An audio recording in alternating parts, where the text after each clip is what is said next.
Olá, pessoal, boa noite. Hoje eu vou continuar o assunto sobre ergonomia, na nossa aula 3. Vou falar mais um pouco sobre a NR17, sobre iluminação, que está relacionada com a NHO 11, e sobre a EAT, que é a análise ergonômica do trabalho.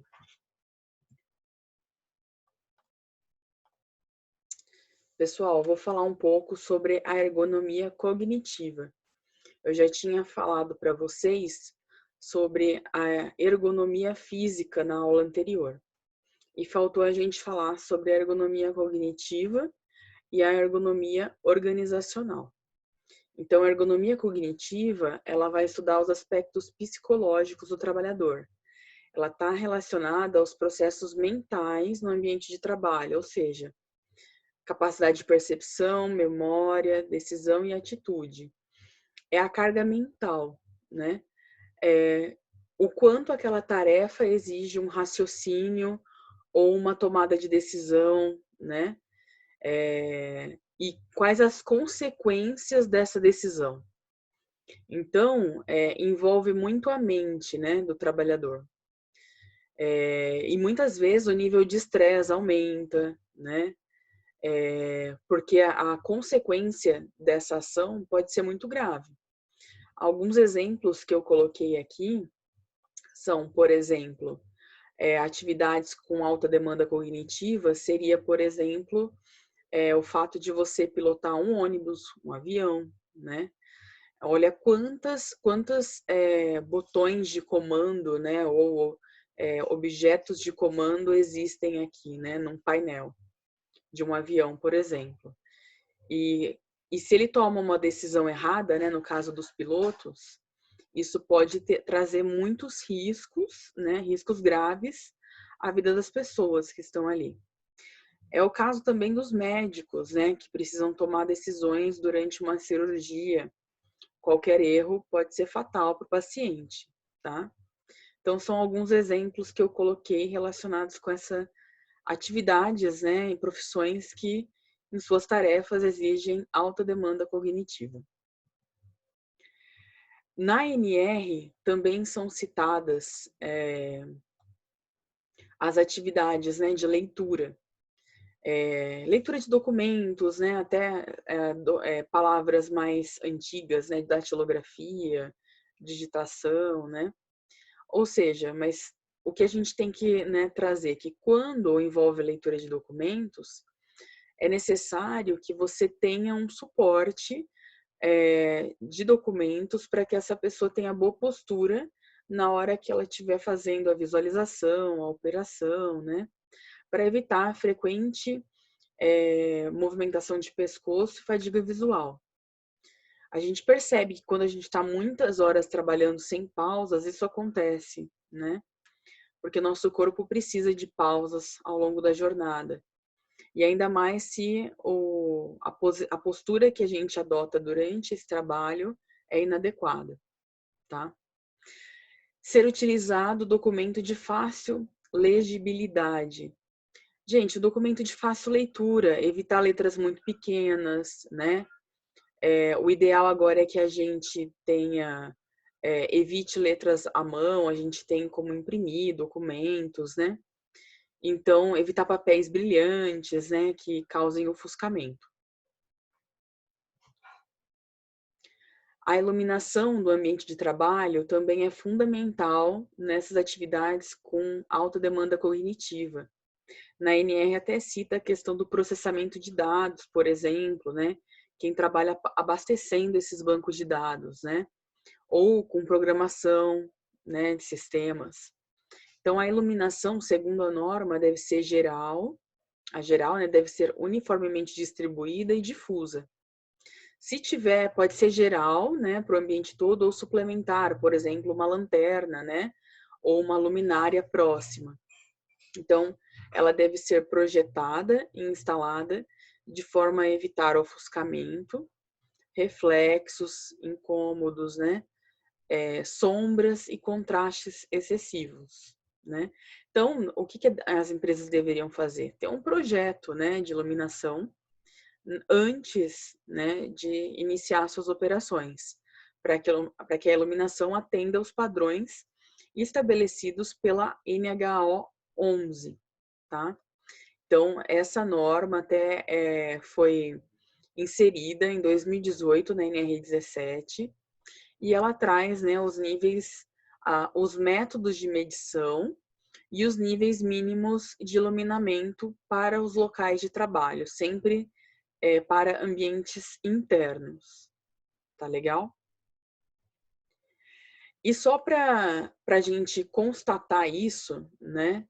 É bom a gente fundamentar o nosso conhecimento. Então, vocês devem se lembrar que no começo do curso eu comentei com vocês sobre o livro Doença dos Trabalhadores. É um livro já bastante, né, antigo, que fala sobre as primeiras doenças ocupacionais que foram identificadas. A Fundacentro traduziu esse livro, né? E nesse livro, o autor cita, né, que foi o primeiro médico do trabalho, né, que foi o autor desse livro, e ele cita que os joalheiros, né, tinham, geralmente com o tempo, muitos problemas de visão e ficavam quase cegos, tá? Isso era um problema rotineiro da profissão, né? E que muitas vezes o óculos não adiantaria mais, ou seja, não ia mais corrigir o problema, tá? De visão que eles adquiriam com o tempo. E a gente sabe que antigamente não existia nem luz elétrica, então muitos profissionais, né, joalheiros, né, quem trabalhava com joias, relógios, era um trabalho que exigia muita atenção, né? E muitas vezes eles não tinham iluminação adequada. Então isso é um fato muito importante, né, que muitas vezes a gente deixa de lado, a gente acaba não acendendo a luz, acaba, né, anoitecendo, você não acende a luz, acaba estudando ou lendo no escuro, tá? Isso é inadequado e pode causar algumas doenças, né, nos olhos e prejudicar a visão. Então, né, só para a gente constatar, todas essas regras, né, para fazer a avaliação de iluminamento em ambientes internos está descrita na NHO 11, tá? E aqui, gente, na verdade eu fiz um resumo, né? Depois vocês vão pegar essa norma, eu vou postar para vocês, ela está disponível, é gratuita, né? No site da Fundacentro. E vocês vão perceber que na norma existe uma tabela, né, várias tabelas com os níveis de iluminamento mínimo, que eles colocaram como a letra E, expressa em lux, que é a unidade de medição de iluminamento, tá? Então, eu coloquei alguns exemplos aqui só para a gente observar, né, a diferença. Então, quando eu tenho a necessidade de um trabalho de precisão, por exemplo, polimento decorativo, pintura à mão, é necessário que eu tenha 1000 lux, tá? Então, vejam, né, que ao contrário de uma atividade onde eu tenho, por exemplo, arquivamento, cópia, circulação de pessoas no escritório, eu preciso de 300 lux, tá? Então, vejam a diferença, né? Por exemplo, fabricação de pedras preciosas sintéticas é um trabalho minucioso, tem alto controle de qualidade, 1.500 lux, tá? E tem também aqui o índice, né? O IRC ou RA, que expressa a relação de cor real de um objeto. Esse índice varia de 0 a 100, tá? E quanto mais próximo de 100 é melhor, tanto que na norma dizem que não é recomendada a utilização de lâmpadas com IRC inferior a 80 em locais onde as pessoas trabalham por longos períodos, tá bom? Então, por isso que vocês vão perceber que esse fator fica sempre próximo de 100 na norma. Outras observações que a gente percebe aqui é as temperaturas de cor correlata, o TCP, tá? Então, assim, quanto para atividades que demandam, né, muita atenção, alta demanda cognitiva, o ideal é que a gente tenha lâmpadas frias. Lâmpadas frias são mais claras, né? Então, quando a gente vai num restaurante, a gente percebe que muitos estão adotando aquelas lâmpadas de LED decorativas, mais alaranjadas, amareladas. Essas lâmpadas, elas dificultam nossa visão, tá? Então, quando vem essa anotação, é porque a gente precisa de lâmpadas mais frias, conforme está na norma, né? Ou intermediárias ou frias, mais brancas. Gente, como que eu vou medir a iluminação no ambiente de trabalho? Existe um equipamento que se chama luxímetro digital, né? Hoje ele é digital. Ele é um equipamento que tem um sensor de luz, né? Então ele vai captar essa luz do ambiente e vai me dar uma resposta em lux, tá? Só que qual que é a necessidade desse equipamento hoje? Ele tem que atender às especificações da NHO 11 de 2018, ou seja, ele precisa realizar medição conforme o tipo de lâmpada utilizada. A gente tem vários tipos de lâmpada hoje, lâmpada de LED, fluorescente, vapor de sódio. Então, o equipamento ele tem um fator de correção para cada tipo de lâmpada, tá? Ele deve sempre estar calibrado, né? Deve estar com a calibração em dia.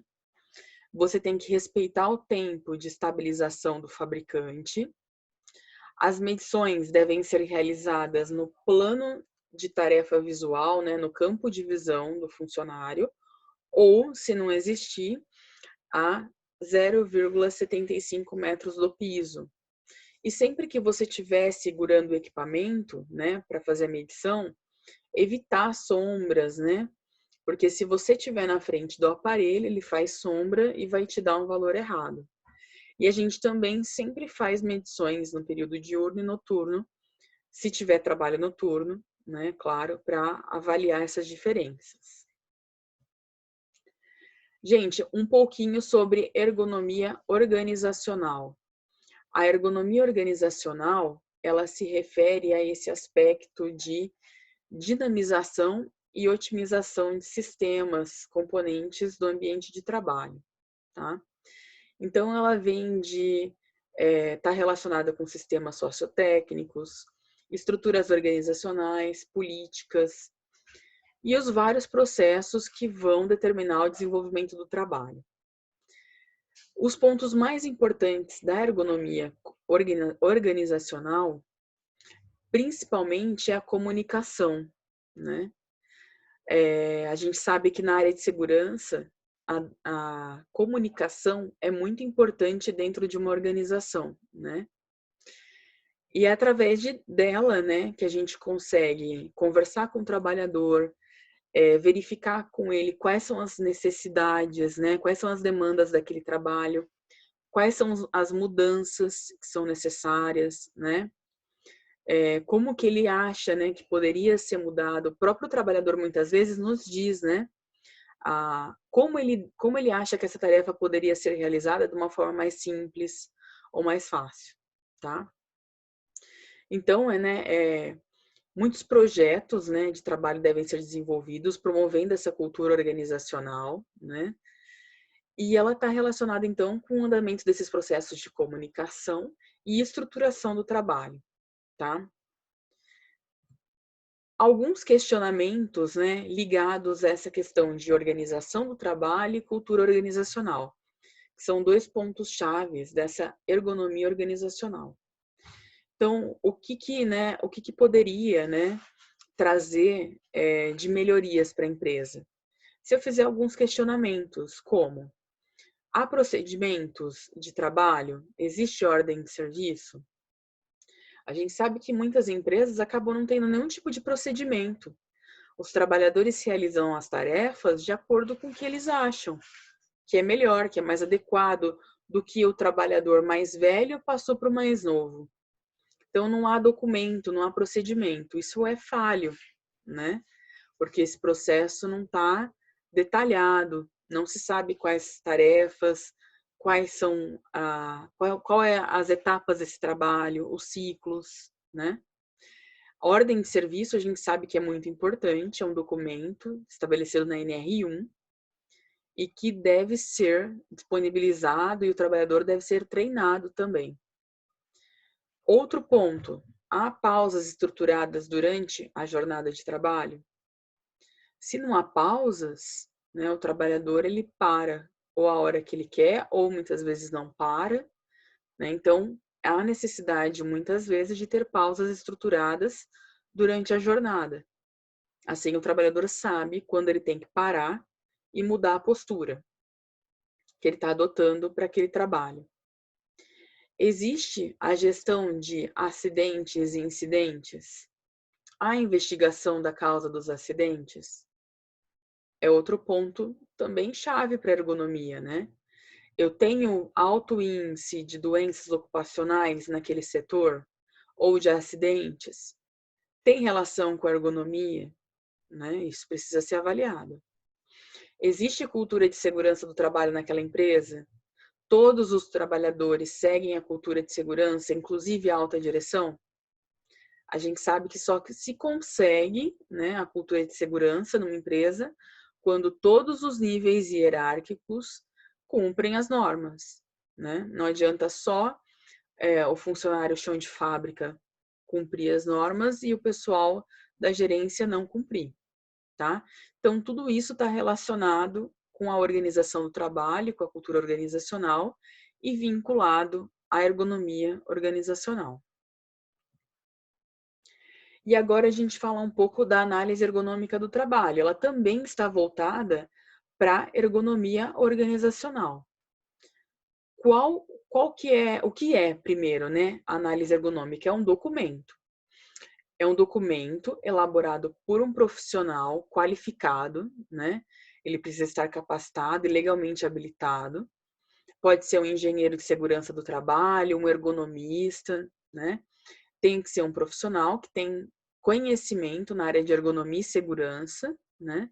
Onde ele vai até o ambiente de trabalho, ele vai analisar toda a atividade do trabalhador durante a jornada, vai avaliar toda a questão dos riscos ergonômicos e psicossociais.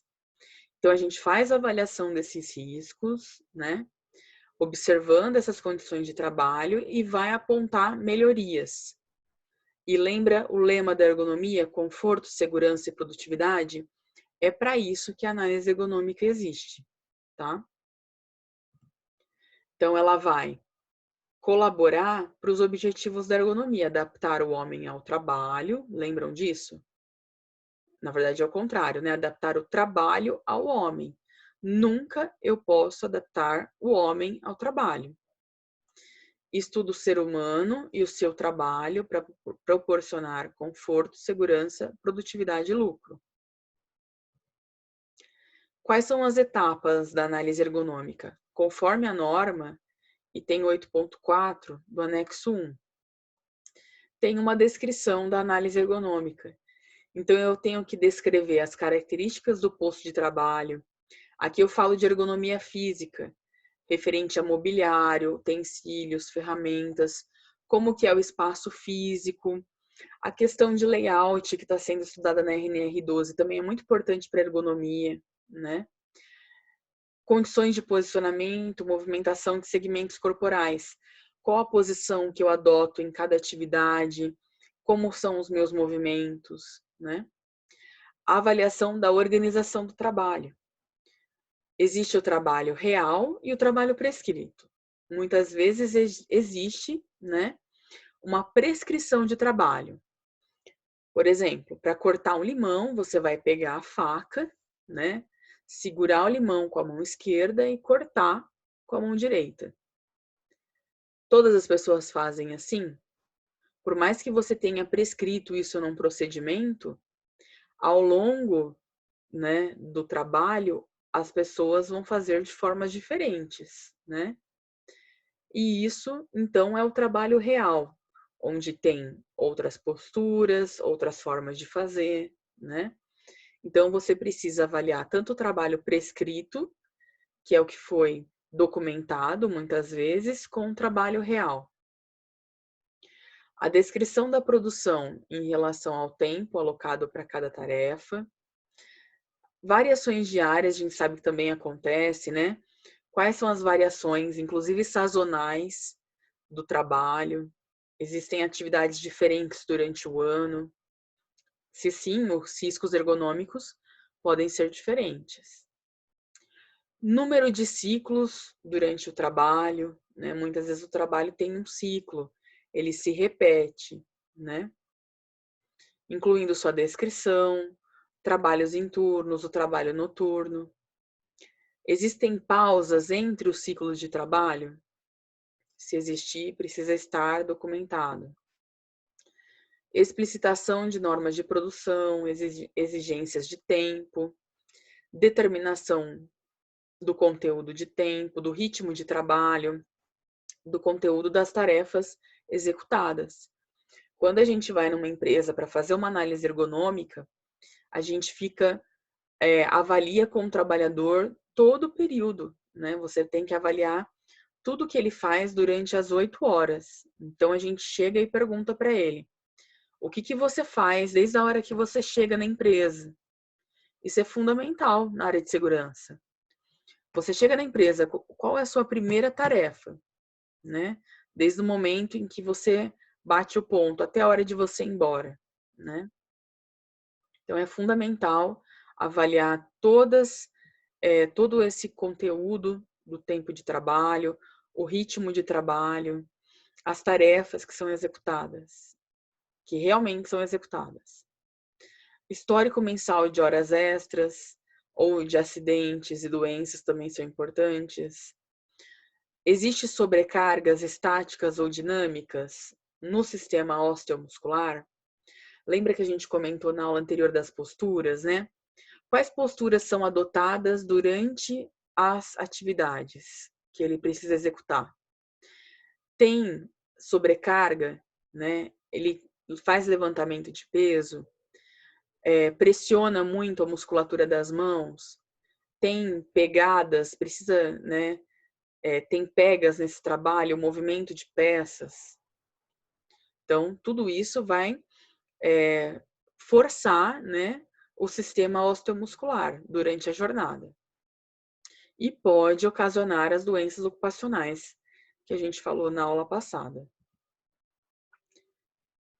Outro ponto, relatório estatístico da incidência de queixas de agravos, ou seja, já tiveram acidentes, doenças ocupacionais naquele setor, devido a posturas, devido à ergonomia. Relatórios de avaliações de satisfação do trabalho e clima organizacional. É importante na questão psicológica, lembra da ergonomia cognitiva? Será que as pessoas têm um bom clima organizacional para trabalhar? Isso é importante. Registro e análise de impressões e sugestões. Será que o trabalhador tem abertura para a empresa para falar o que ele acha que precisa mudar ou não? Precisa ter, né? Precisa ter alguma forma de comunicação que é fundamental na ergonomia cognitiva e organizacional também.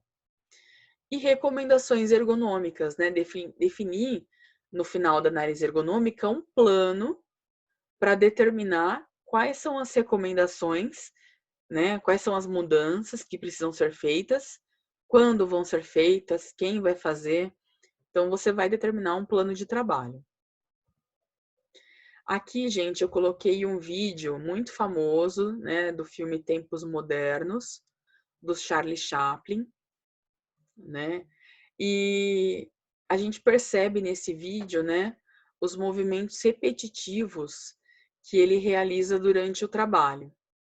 Então, o trabalho dele praticamente consiste, né, em apertar esse parafuso nessa plaquinha e ele faz isso o tempo todo.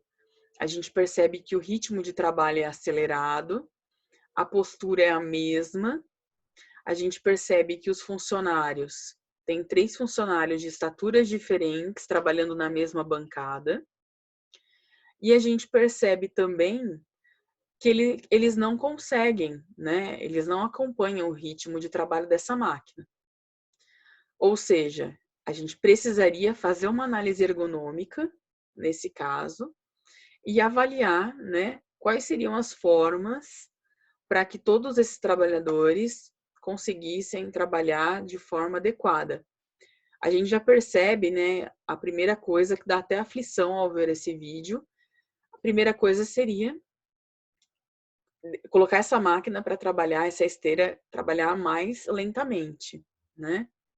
Desacelerar essa esteira para que eles consigam fazer o trabalho de maneira correta, né? E adequada. A gente percebe que poderia ter uma alternância entre eles, né? Para que uma hora ele está apertando o parafuso, outra hora ele usa o martelo. Então, quando eu começo a alternar, né, isso que é uma forma de estruturar a organização do trabalho. Eu começo a analisar e alternar, né, posto de trabalho, alternar funções, né? Claro, será que essa ferramenta é adequada? A gente sabe que muitas ferramentas hoje são ergonômicas, tem uma pega boa, né? Tem pegas anatômicas, né? Então, hoje tem tecnologia, então a gente poderia rever tudo isso, tá bom? Então, né, um filme de 1936, né, uma indústria bem antiga, né? Então, a gente, olhando para esse vídeo, a gente percebe que muitas alterações poderiam ser feitas. Então, gente, quais são as recomendações, né? Ao realizar uma análise ergonômica, a gente propõe as recomendações. O que seria? Mudança no layout, mudança tanto no layout de máquinas, equipamentos, né? Colocando mais próximas ou mais separadas, dependendo do local. Facilitando, né, a mobilidade de peças, por exemplo, ou pessoas. Mobiliário com ajustes, a gente até comentou na aula passada. Revezamento de tarefas, ginástica laboral, aumento ou controle da iluminação, proporcionar temperatura e ruídos adequados à NR15 e à NR17. Então, são condições adequadas para o trabalho, né? Se não tem, a gente precisa propor. Outro ponto que eu coloquei é a alternância de posturas, né? Postura em pé, sentada. Então, também outro ponto que a gente poderia colocar aí. E aqui, gente, um exemplo, né? Se eu for carregar uma caixa, imagina um trabalhador que carrega caixas o dia todo. Se ele tiver que carregar o dia todo, ele vai ter esforço, né, nos membros superiores, né? Então, vai ocorrer aqui um desgaste osteomuscular, né? Regiões de ombro, né, membros superiores, lombar, coluna.